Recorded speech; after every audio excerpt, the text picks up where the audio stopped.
बातमीपत्रात आपलं स्वागत। सुरुवातीला पाहूया दिवसभरातील काही ठळक घडामोडी।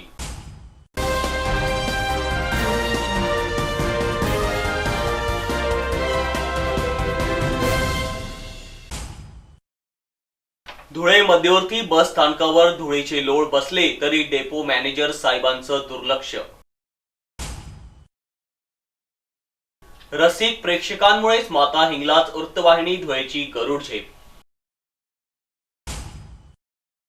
धुळे महानगरपालिका प्रशासनाचा आनंद लोंढे समर्थकांकडून धिक्कार।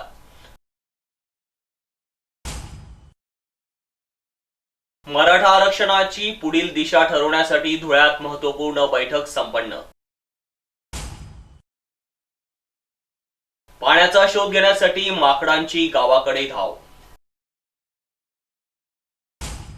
धुळेतील देवरे अभियांत्रिकी महाविद्यालयात इम्पल्स 2023 मिशन ई-व्हीकल स्पर्धेचा शुभारंभ।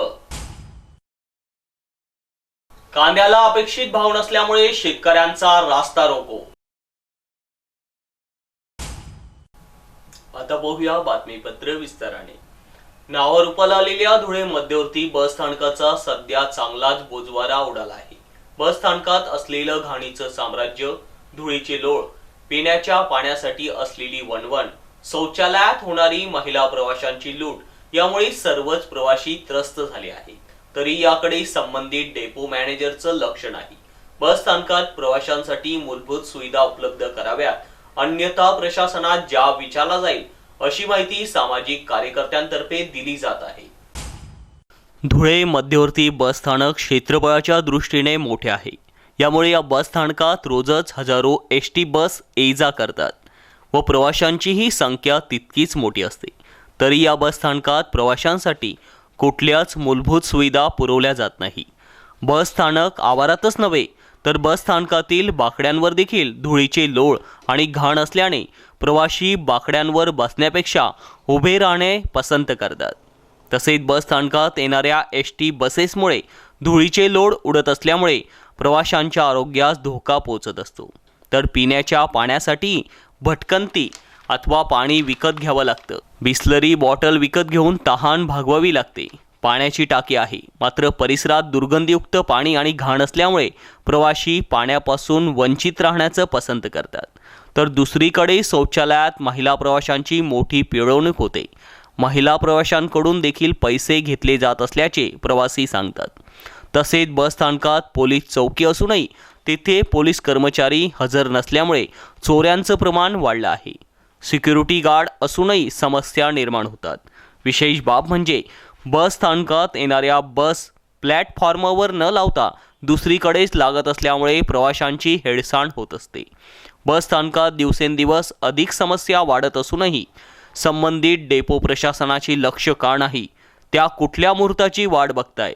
बस स्थानकात सुविधा उपलब्ध करण्यात विलंब का, असे अनेक प्रश्न प्रवासी उपस्थित करून संबंधित प्रशासनाच्या नावाने खडे फोडताय। सुनील गवळी, सहसंपादक, माता हिंगलाज वृत्तवाहिनी, धुळे।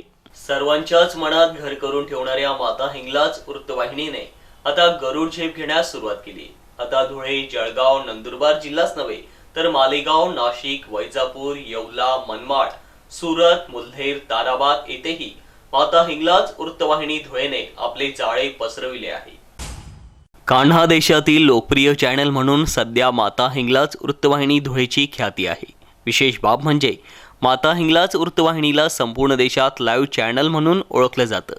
केवळ बातमीपत्रच नव्हे तर सामाजिक, राजकीय, शैक्षणिक, क्रीडा आदी धार्मिक क्षेत्रातील मान्यवरांच्या खास मुलाखती वृत्तवाहिनीवर प्रसिद्ध केल्या जातात। तसेच सकाळी धार्मिक भक्तिगीते, त्यानंतर विविध नामवंत महाराजांची कीर्तने देखील प्रसारित केल्या जातात। माता हिंगलाज वृत्तवाहिनी केवळ महाराष्ट्रातच नव्हे तर परदेशात गेलेले आपले महाराष्ट्रीयन बांधव आपल्या खिशातील मोबाईलद्वारे MSTV लाईव्ह प्रक्षेपणाचा आनंद घेत आहे। त्यासाठी लाईव्ह मोबाईल ॲप प्ले स्टोअरमध्ये जाऊन MSTV न्यूज डाउनलोड करू शकतात।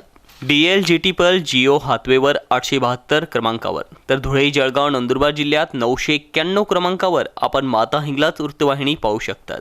तर मालेगाव 136, वैजापूर 136, येवला 136, मनमाड 136 क्रमांकावर माता हिंगलाज वृत्तवाहिनी पाहू शकतात। तसेच जिल्ह्यातील केबल ऑपरेटरांना माता हिंगलाज न्यूज चॅनल सुरू करावायचं असेल तर त्यांनी बॉक्स घेऊन जाण्याचं आवाहन संपादक साहेबांनी केलंय। माता हिंगलाज वृत्तवाहिनीच्या बातम्यांचं थेट प्रसारण आपण यूट्यूबवर देखील पाहू शकतात। यूट्यूब, फेसबुक, ट्विटरवर माता हिंगलाज वृत्तवाहिनीच्या बातम्यांना लाईक्स आणि सबस्क्राईब करायला मात्र विसरू नका, असं आवाहन संपादक साहेबांनी केलं आहे। धुळे शहरातील काही रस्त्यांवर महापुरुषांच्या पुतळा परिसरात मद्यपींबरोबर टवाळखोरांचा वावर चांगलाच वाढला आहे। या प्रकारामुळे शहराचे अस्तित्व धोक्यात येत आहे। त्यामुळे पोलीस प्रशासनाने या प्रकाराची तात्काळ दखल घेऊन अशा मद्यपींना व टवाळखोरांना लगाम घालावा, अशी मागणी धुळेकर जनता करते। धुळे शहराला पावन झालेल्या पांझरा नदी किनारी व याच पांझरा नदी किनारी असलेल्या सावरकर पुतळा परिसरात आणि पांझरा नदी किनारी असलेल्या चौपट येथे दिवसागणिक व रात्री बेरात्री टवाळखोरांचा वावर व मद्यपींचा धिंगाणा चालत असतो।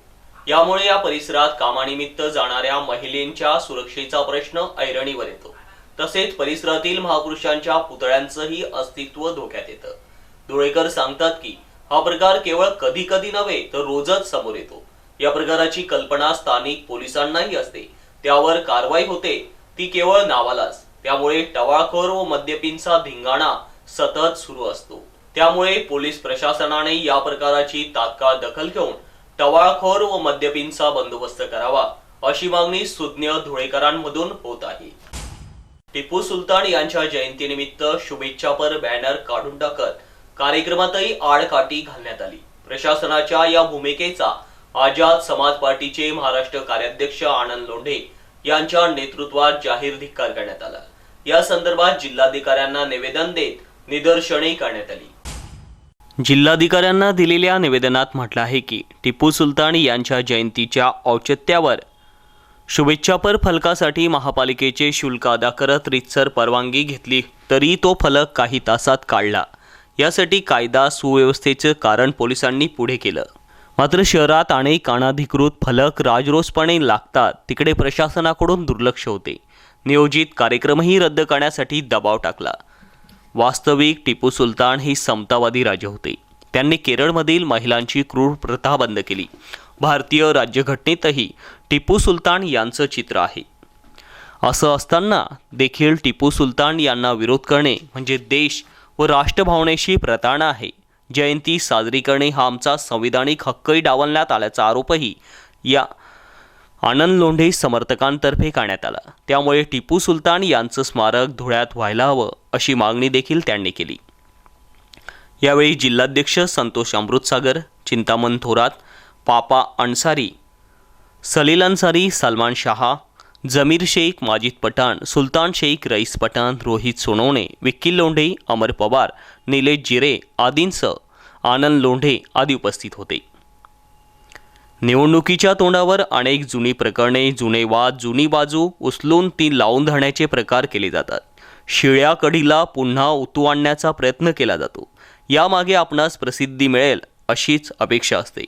असाच वाद काही महिन्यांपूर्वी 100 फुटी रोडावर टिपू सुलतान यांचा पुतळा उभारण्यावेळी झाला होता। त्याला नागरिकांनी विरोध केला आणि रातोरात तो पुतळा आयोजकांतर्फे हटवण्यात आला। या घटनेला काही महिने उलटत नाही तोच टिपू सुलतान यांच्या जयंतीनिमित्त महानगरपालिकेजवळ प्रशासनाकडून रीतसर परवानगी घेऊन आनंद लोंढे व त्यांच्या समर्थकांकडून शुभेच्छापर बॅनर लावण्यात आलं। पण परिस्थितीचं गांभीर्य लक्षात घेत, दोन समाजामध्ये असलेली तेढ आणि भावना लक्षात घेत कोणताही अनुचित प्रकार घडू नये यासाठी समाजहित डोळ्यासमोर ठेवून महानगरपालिका प्रशासनाने ते बॅनर काढून घेतलं।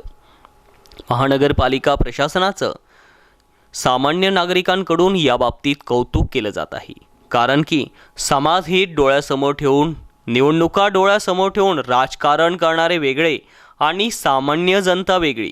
यासाठी सामान्य जनतेचं हित लक्षात घेऊन महानगरपालिकेने केलेली कारवाई समर्थनीय आहे, असं जनसामान्यांचं मत आहे। आज हजरत टिपू सुलतान यांची जयंती आहे 20 नोव्हेंबर रोजी। तर त्या अनुषंगाने आझाद समाज पार्टी, मित्रपरिवार, त्याच्यानंतर समविचारी संघटना जे लोकशाहीला मानतात, संविधानवादी आहेत, यांनी सगळ्यांनी मिळून आम्ही जयंती साजरी करायचा प्रयत्न केला। पण पोलीस प्रशासनामार्फत ज्या दिवशी आम्ही बॅनर लावलं होतं ते बॅनरही जबरदस्तीने काढायला लावलं, काही कारण नसताना। कुठले तरी समाजविघातक कृत्य करणारे पोलीस प्रशासनावर दबाव टाकतायत की जयंती होऊ नये म्हणून आणि कायदा सुव्यवस्था बिघडेल म्हणून ते सांगतायत।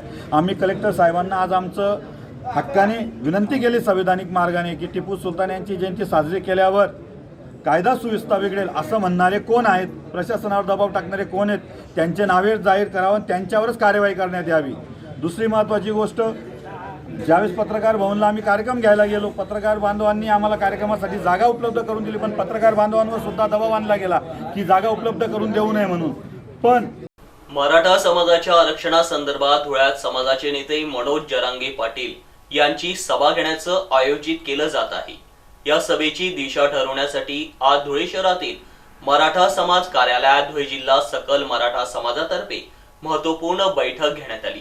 या बैठकीला समाजाचे पदाधिकारी व समाज बांधवांनी मोठा सहभाग नोंदवला होता।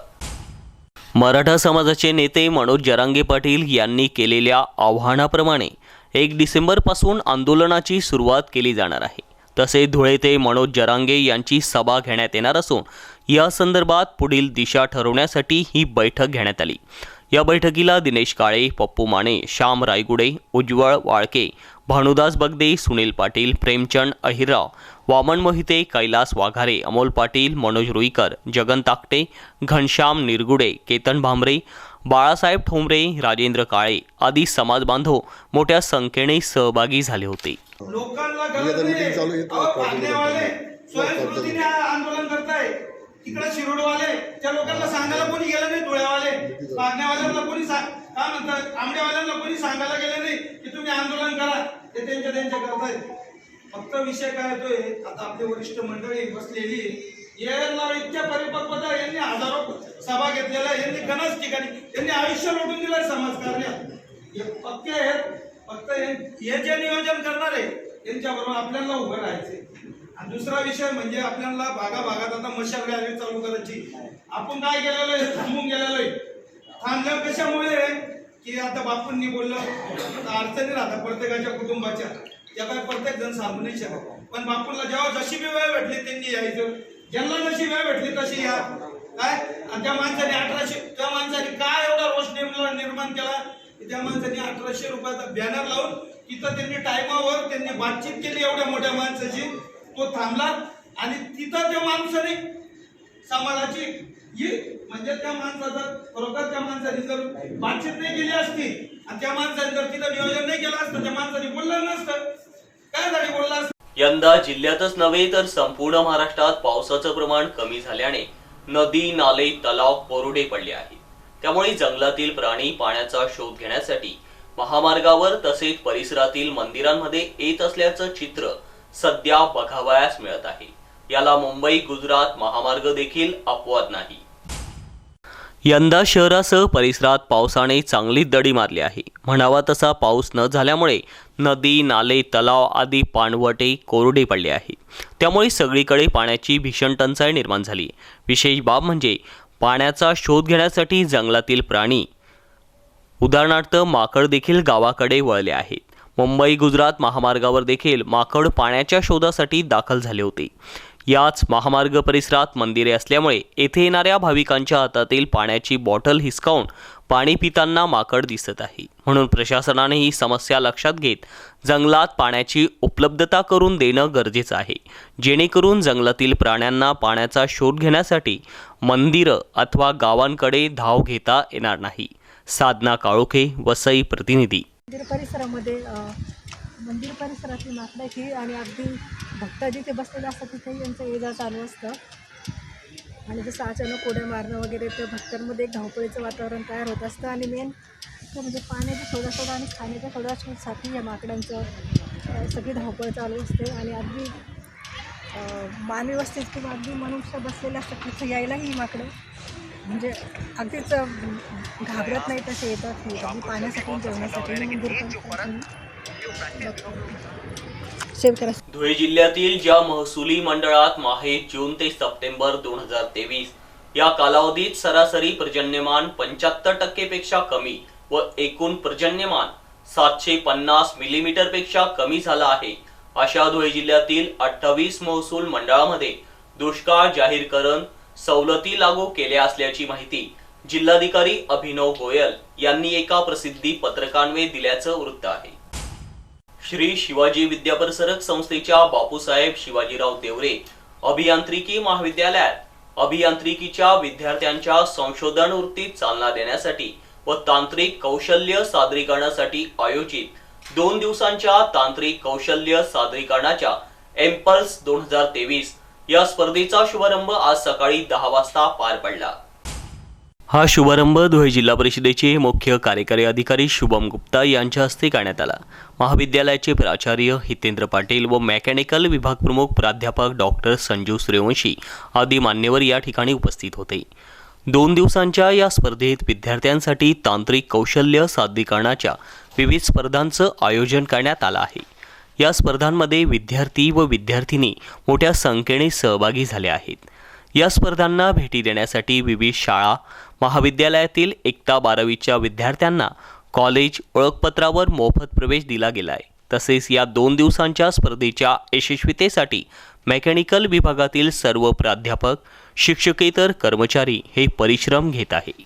Because I understand that there are certain roadblocks when you're talking about students in an education in Maharashtra. One of them is the language English, and that's a real challenge, right?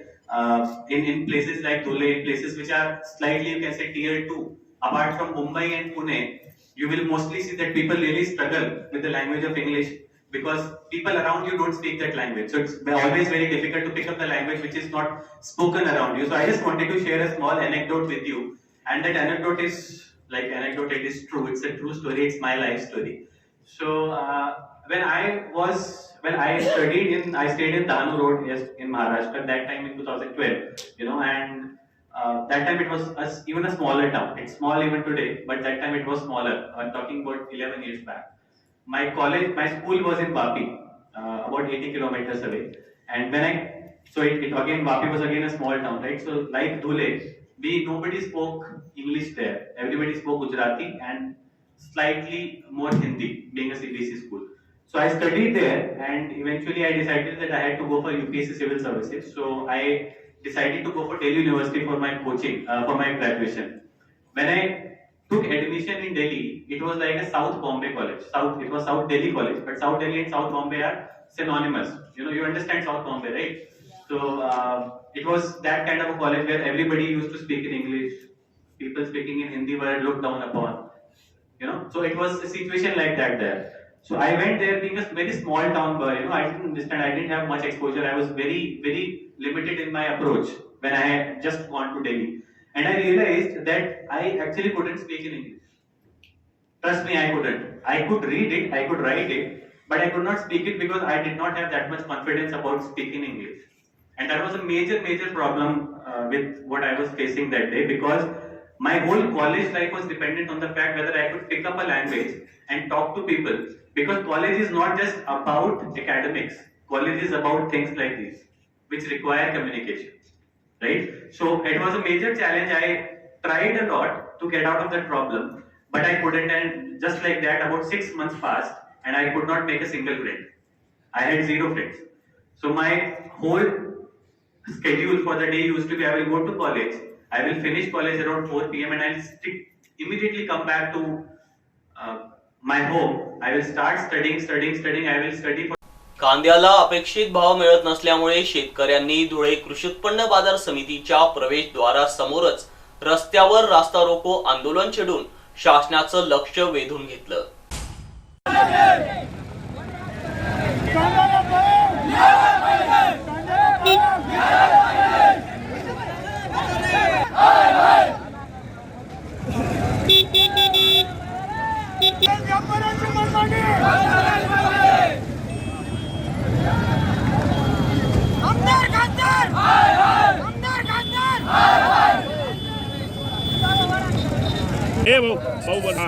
आज today market committee येथे मी 50 गोणे हा कांदा विक्रीसाठी आणला होता.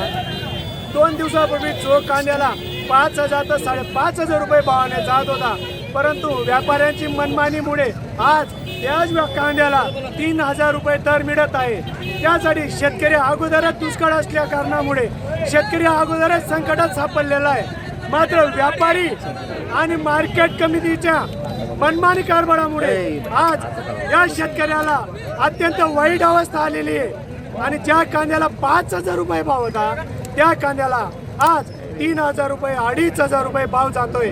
व्यापाऱ्यांना व market कमिटीला विचारणा केली असता त्यांनी प्रतिष्ठेचे उत्तर दिलं, कारण की शेतकऱ्यांनी आज कांदा मार्केटमध्ये जास्त प्रमाणात घेऊन आल्यामुळे आवक जास्त झाल्यामुळे आम्ही कांद्याचे भाव कमी करत आहोत म्हणे असं स्पष्टपणे सांगितलं.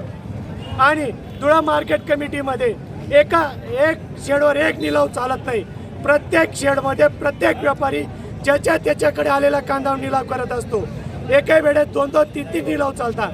त्यामुळे सर्व शेतकऱ्यांनी एकच सभापती महोदयांना निवेदन दिलेलं आहे की एका वेळेस एकच ठिकाणी कांदा निलाव चालेल तर बाकीच्या ठिकाणी कांदा निलाव बंद राहील. पण व्यापाऱ्यांची मनमानी कारभारामुळे त्यांनी आम्हाला उत्तर दिलं की आम्ही एकमेकाच्या शेडवर जात नाही. ते एकमेकाच्या शेडवर जात नाही.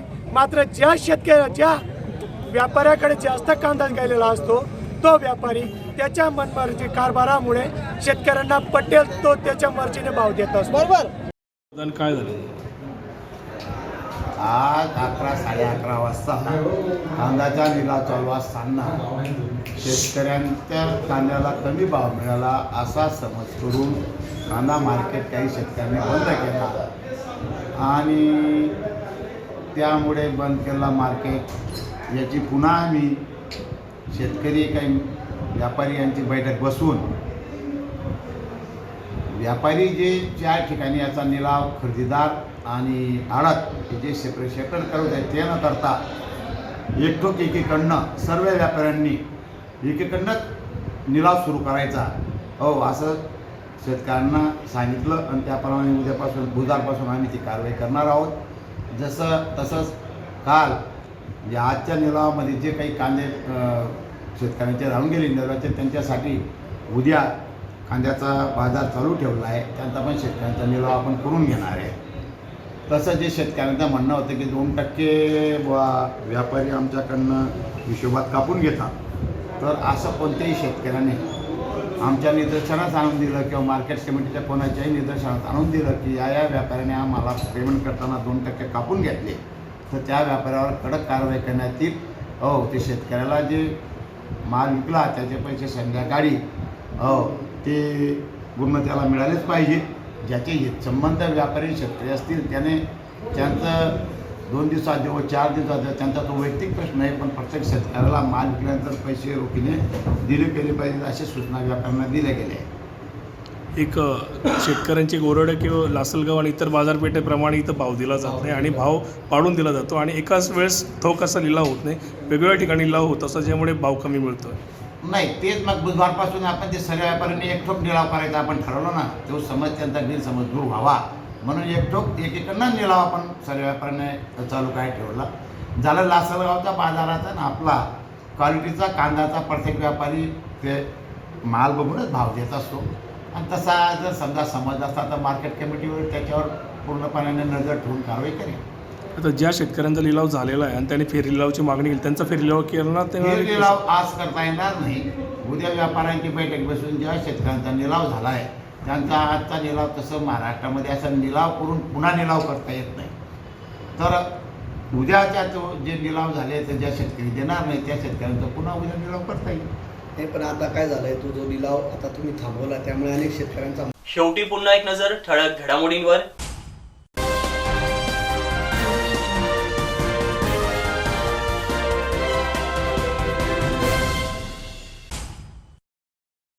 धुळे मध्यवर्ती बस स्थानकावर धुळीचे लोळ बसले तरी डेपो मॅनेजर साहेबांचं दुर्लक्ष.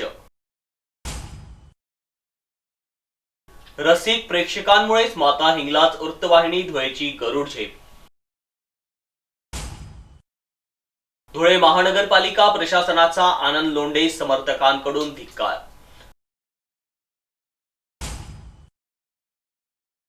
मराठा आरक्षणाची पुढील दिशा ठरवण्यासाठी धुळ्यात महत्त्वपूर्ण बैठक संपन्न. पाण्याचा शोध घेण्यासाठी माकडांची गावाकडे धाव. धुळेतील देवरे अभियांत्रिकी महाविद्यालयात एम्पल्स 2023 मिशन ई व्हेकल स्पर्धेचा शुभारंभ.